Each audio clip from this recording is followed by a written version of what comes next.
Et c'est l'heure, mesdames et messieurs, de l'invité de votre grand journal ce vendredi et célébrer la Journée internationale de l'éducation. L'occasion de faire un état des lieux du secteur de l'éducation au Maroc qui fait l'objet de réformes depuis des années. Et pour en parler avec nous en direct de Rabat, Abdelnasser Naji, président de l'Association marocaine pour l'amélioration de la qualité de l'enseignement. Il est aussi expert et chercheur en éducation. Bonjour à vous et merci de répondre à notre invitation. Bonjour et merci beaucoup de m'avoir invité. Alors, là, le droit plutôt à l'éducation est un droit qui garantit les interventions plutôt internationales et par la Constitution aussi marocaine. Mais malgré les efforts, l'abandon scolaire est toujours important. On parle aujourd'hui de plus de 300 000 élèves qui abandonnent leur scolarité chaque année. Qu'en est-il de l'école de la deuxième chance? Ce modèle a-t-il aussi fonctionné? Oui, c'est bien de rappeler que le droit à l'éducation est un droit maintenant international et dans la Constitution marocaine, nous avons adopté ce droit. En plus de ça, ce n'est pas seulement le droit à l'éducation, mais le droit à la qualité de l'éducation. Qui est maintenant inscrit dans la Constitution marocaine, ce qui fait bien sûr dire que aujourd'hui on ne peut pas parler seulement de l'accès à l'éducation, mais il faut parler de la qualité de l'éducation. Et dans ce registre, on peut dire que le Maroc, malgré qu'il a fait beaucoup de progrès dans le domaine de l'accès à l'éducation, nous pouvons dire aujourd'hui que nous sommes presque à 100% de l'accès, dans 100% de nos élèves qui sont dans l'école, surtout dans l'école primaire. Il y a presque 100% qui sont dans l'école, je dirais, dans l'enseignement obligatoire. Mais il faut aussi rappeler que dans le domaine de la qualité de l'éducation, nous avons encore des insuffisances. Par exemple, 80% de nos élèves ne peuvent pas avoir les compétences de base au niveau du primaire.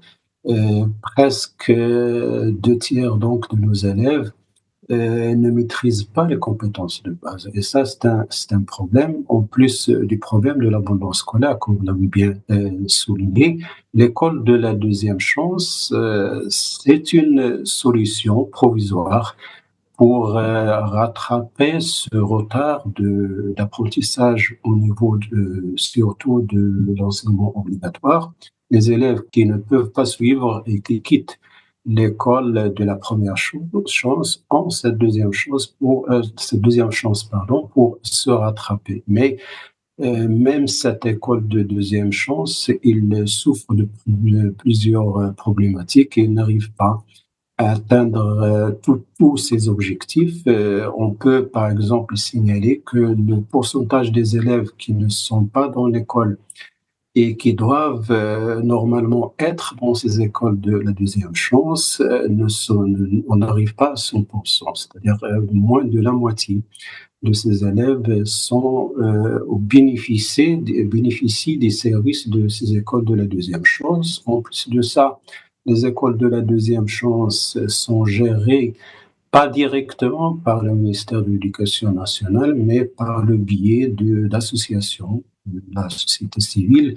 Et on sait que dans ce domaine, il y a des associations qui sont aptes à gérer ces écoles de la deuxième chance, mais il y a des associations qui n'ont pas les capacités nécessaires pour bien gérer ces écoles, ce qui fait que l'efficacité de ces écoles de la deuxième chance laisse à désirer. Donc, ce n'est pas le problème de la deuxième chance, de l'école de la deuxième chance au Maroc. Le problème, c'est au niveau de l'école de la première chance.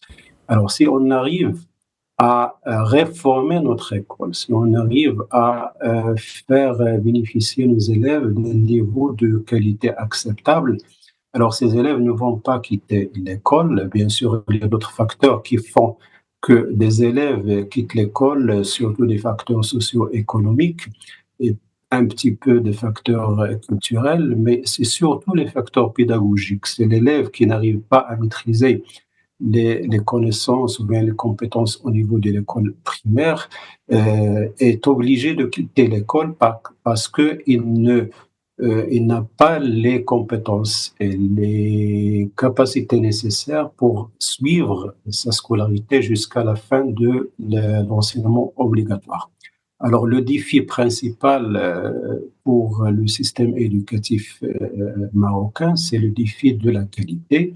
Il faut bien sûr penser et se focaliser surtout sur la qualité de l'éducation. Et à ce niveau, on peut dire que les référentiels de l'éducation au Maroc ont bien sûr mis l'accent sur l'importance de la qualité de l'apprentissage.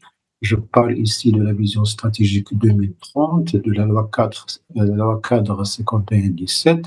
Tous les deux ont insisté sur l'amélioration de la qualité du système éducatif national et ont, à cette occasion, donné des directives Et pour par rapport à ça, atteindre cet objectif. justement, par rapport à ça, vous avez parlé aujourd'hui de réformes pour améliorer donc l'éducation au Maroc. Le gouvernement a d'ailleurs lancé l'année dernière les écoles pionnières. Des expériences pilotes ont d'ailleurs été menées dans certaines régions.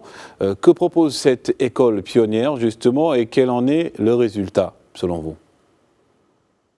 Le focus principal de ces écoles pionnières, c'est bien sûr la qualité des apprentissages. Pour arriver à atteindre cet objectif de la qualité des apprentissages, il a mis en place plusieurs mécanismes qui peuvent nous faire atteindre cet objectif. Parmi ces mécanismes, il y a bien sûr la formation des enseignants, la formation continue des enseignants. Il y a également le focus sur le soutien scolaire pour les élèves qui ont des difficultés d'apprentissage pour arriver à les aligner avec les autres élèves qui n'ont pas de problème à ce niveau. Il y a également un focus sur les méthodes pédagogiques et ces écoles pionnières veulent instaurer des méthodes pédagogiques standardisées que les enseignants doivent appliquer à tous les niveaux de l'enseignement primaire et aujourd'hui dans l'enseignement secondaire collégial. Et il y a en plus de ça un label qualité qui a été fixé ou bien adopté dans ces écoles pour les inciter à appliquer ou bien à mettre en œuvre ces mécanismes qui ont été instauré par le ministère de l'Éducation. Donc, on peut dire que les écoles pionnières peuvent faire atteindre à nos élèves un niveau acceptable de maîtrise des compétences de base, mais le problème peut-être qui reste à régler à ce niveau des écoles pionnières, c'est de répondre à la question très importante selon laquelle est-ce que les élèves qui ne souffrent pas de problèmes, ne souffrent pas de difficultés d'apprentissage, arriveront à faire avancer leur potentiel de connaissances et de compétences et ils seront plus excellents en adoptant ces mécanismes qui sont proposés par le ministère de l'Éducation.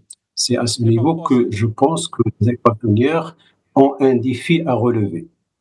et par rapport à ça, déjà aussi, un rapport publié par l'université Mohamed VI Polytechnique estime que l'impact global des écoles pionnières est plus important que tout impact jamais estimé pour une réforme de l'école marocaine. Êtes-vous d'accord avec ce constat?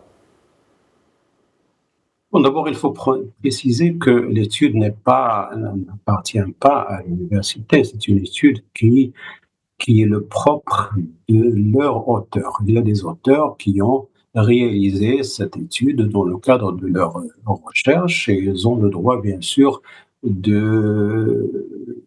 d'étudier ces écoles pionnières et de proposer résultats qui résultent de leurs recherches. Mais on peut dire que déjà au niveau méthodologique, il y a des biais méthodologiques qui ont peut-être fait que les résultats qui ont été annoncés par ces chercheurs restent un peu contestables concernant surtout cette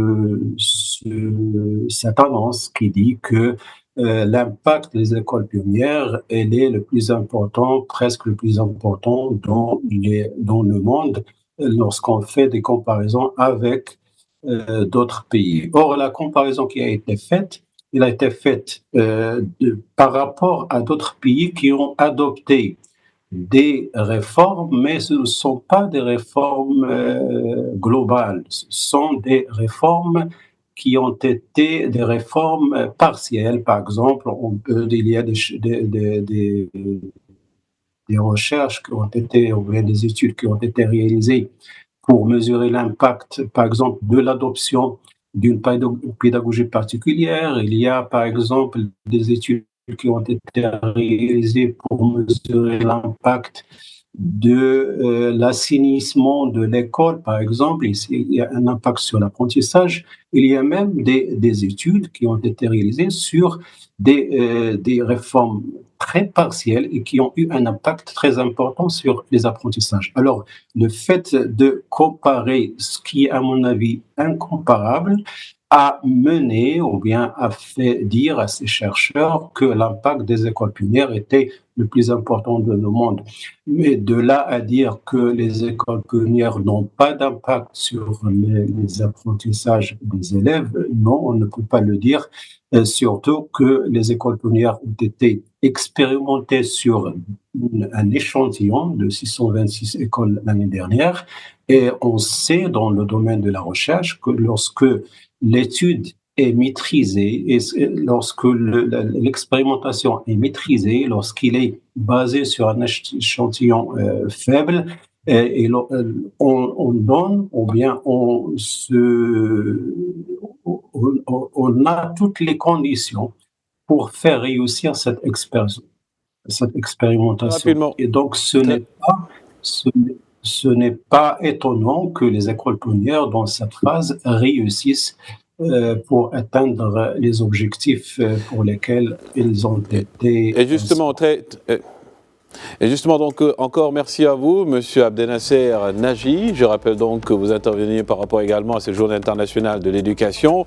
Merci encore d'avoir répondu à nos questions et je rappelle que vous étiez donc en direct de Rabat avec nous. Merci à vous.